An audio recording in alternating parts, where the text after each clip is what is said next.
With the holiday season is here, wine and champagne are on demand, and to make it a real gift, you can add a wine bottle cover like this one.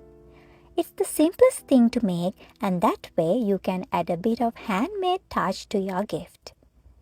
For our project, we'll need a fabric measuring 15 by 7.5 inches in size.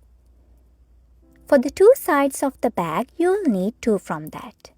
I'm using cotton fabric here, and these are all pre-washed and ironed.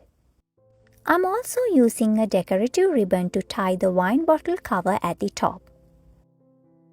This one measures 32 inches in length, and you can use any ribbon or a fabric tape for this.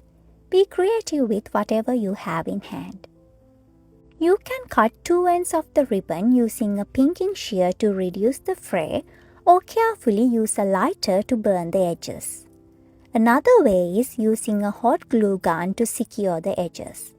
Now these are the two basic materials we are going to need for this project, and considering you have all the essentials listed on the screen, let's get right into it. First, place the right sides of the two fabric pieces facing each other and make sure those are properly aligned. Now, leaving the top side open, pin the two fabric layers together on the other three sides.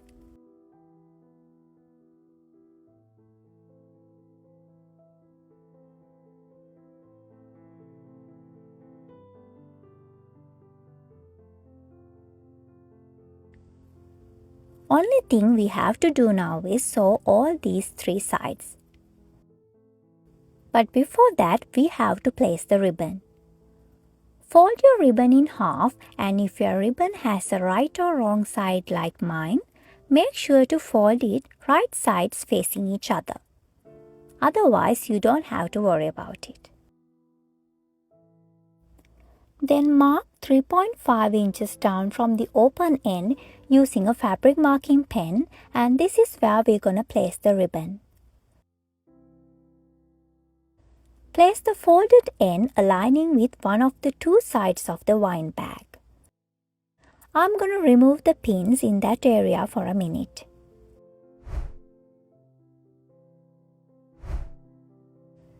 Place the ribbon in between the two fabric layers and make sure it's placed at the mark point as well.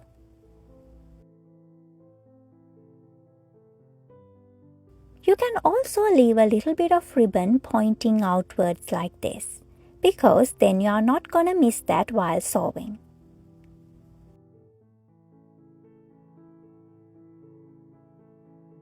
Pin the folded side of the ribbon to the two fabric layers.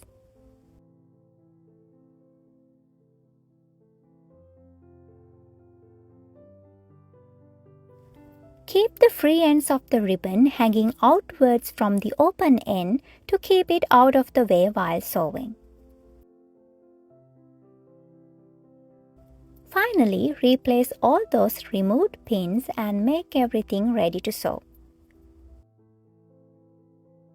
Starting at one point, we are going to sew all these three sides, leaving the top side open.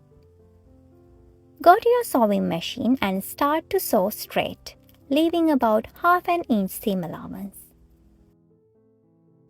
Make sure you do a little back stitch at the beginning.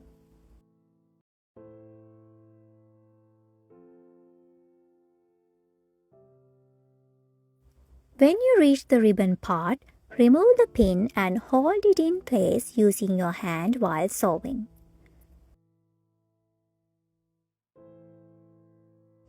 Remove the pins as you go and stop and pivot when you reach the corners. Having a basic sewing machine is more than enough to make a variety of gifts to give away in this holiday season, and especially this one only takes an hour or so to complete.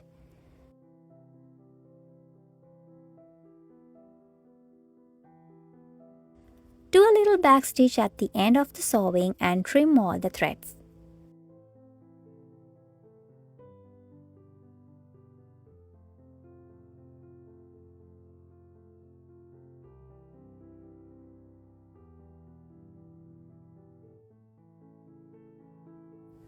We are already halfway there, and you can trim the two corners of the bag in a triangular shape to reduce the bulky part. Make sure you are not damaging any stitches.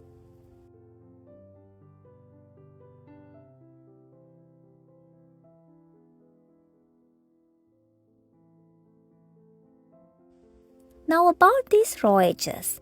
To reduce the fraying with time, you can trim these sides using a pinking shear like this. But this time, I'm going to do a zigzag stitch to reduce the fraying. Before doing any sewing, I have to trim this ribbon part to make things easier. Then I can do the zigzag stitch continuously along the three sides.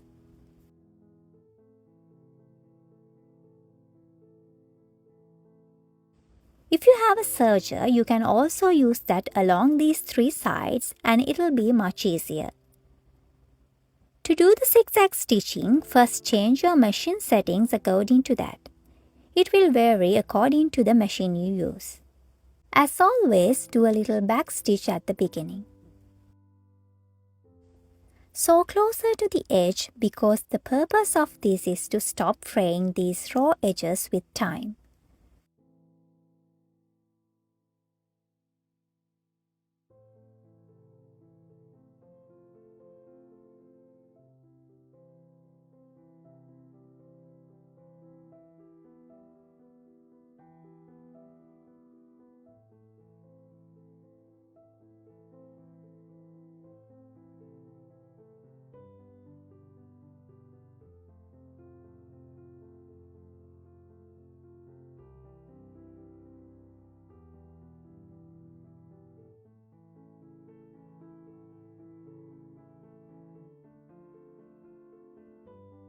Do a little back stitch at the end and trim all the threads.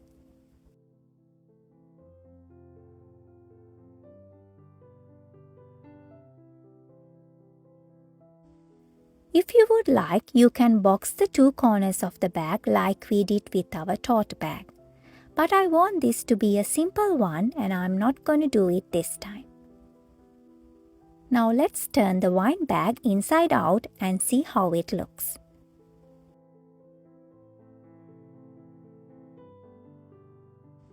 You can use something with a blunt end like this wooden rod to poke out the two corners.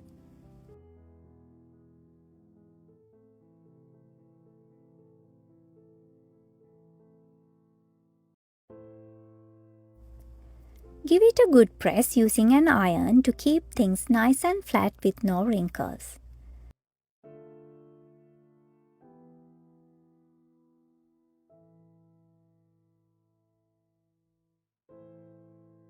Please make sure you keep the ribbon away from the iron because the settings are for the cotton fabric.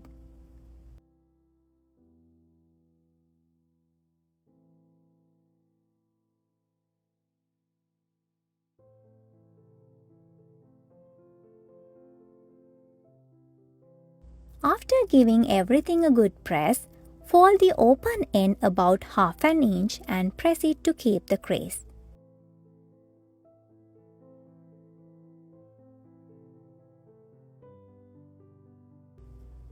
Keep folding and pressing all around the open end.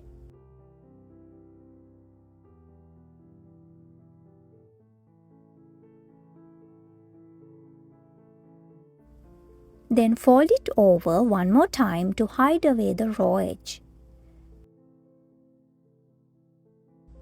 Give it a little press and use a pin to hold the fold.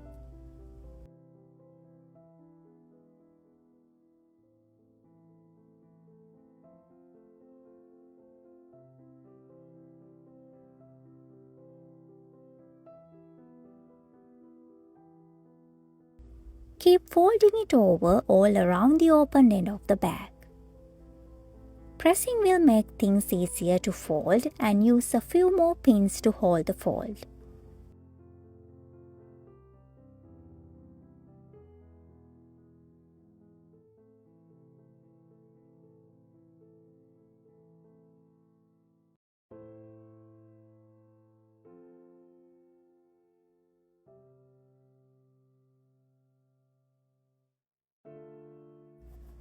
After everything is folded nicely, now you can sew the opening end all the way around.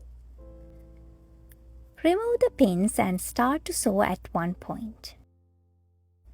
If you did the zigzag stitch earlier, make sure you change the machine settings to straight stitch before start.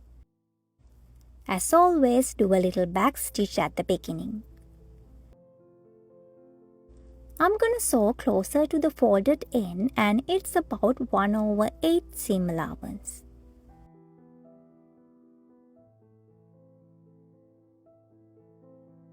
Go all the way around till you meet the starting point and do a little back stitch at the end.